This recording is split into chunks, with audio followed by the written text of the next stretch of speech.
So, question 3, a random variable x has the distribution binomial 13 trials, probability of success is 0.12. Great, we think binomial, you can use the tables to help you with the probabilities. But then they've done something very, very deliberate here. If you look through the tables, it starts in the middle of the booklet with n being 5. You've got n equals 5, 6, 7, 8, 9, 10, 12, 14, 16, 18. We've got no table for n equals 13. So straight away, we can't use the binomial tables to calculate any probabilities. We're going to have to do this by doing all the probabilities by hand. So, probability of x being less than 2. Remember, a binomial distribution, x can take all of the individual probabilities, all of the individual values. So x can take any number from 0 up to 13. And so on. Okay? If we're asked for the probability of x being less than 2, that's that. So that really means x is 0 or 1.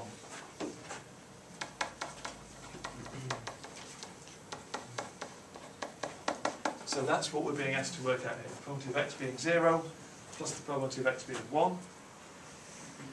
Well, just thinking about this logically, the probability of x being 0 means we do 13 trials and every single one of them is a failure. The probability of a failure is 0.88. So that means 13 lots of 0.88. The next thing, still thinking about this really logically, we could use that formula, but we could also think, probability of x being 1, that means out of the 13 trials, one of them is a success. That could fall in any one of 13 places, couldn't it? It could be the first, or the second, or the third, or the fourth, so on. So that is 13 times our one success times our other 12 failures. And if you want to use the formula that's in the formula booklet for that, it would say 13C1, which is 13, times 0.12 to the 1, 0.88 to the 12. So that's what we're doing to calculate that. We're looking for either of these things happening, so we add together those probabilities. I've just written down the answer for this, 0.526 to 3 significant figures. So you get from doing that. Okay? Can you see it again? You're thinking things through and dealing with it quite logically, not overly relying on just throwing things at formulas. Right, 2 independent values of x are found. Find the probability that exactly one of these values is equal to 2. Okay? So let's think about this. Well, let's find the probability that is equal to 2 to start with, and then we'll work out about how we deal with these 2 independent values thing.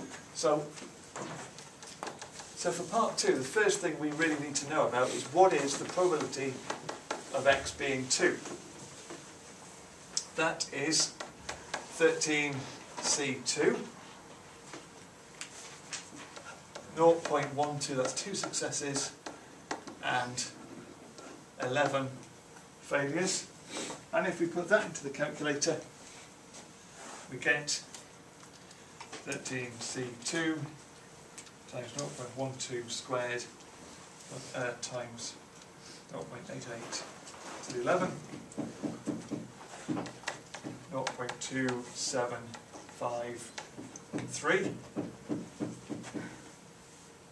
to 4 decimal places. There's now somebody hammering on the roof. Is it a roof? This is turning into a very exciting day. Right. Now, hang on, that's the probability of one of these, of x being equal to 2. That's what we just worked out. We're going to do this twice, and we want the probability of exactly one of these values is equal to 2. So, well, that could happen in two ways, couldn't it? It could happen probably of exactly 1, 2. That could happen by us getting a 2 and then not a 2 when we do this thing twice. 2, then not 2. Or it could happen the other way around, couldn't it? It could be not a 2 followed by a 2 as we carry out this experiment twice. So there's two ways it could happen. And the probability of us getting a 2 and then not a 2 is the probability of us getting a 2 multiplied by the probability of us getting not a 2.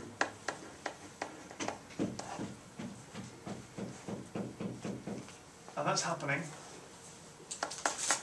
in two ways, in either order. Does that make sense, what we're doing here? Two trials, so it's a 2 and then not a 2, or it's not a 2 and then a 2. And if we work that out, we come out with 0.399, I think.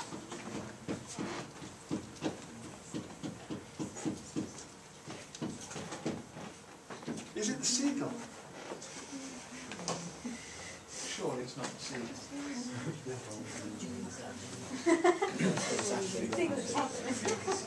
Right, there we go, 0.399, and that is, that's maths accompanied by some kind of tapping.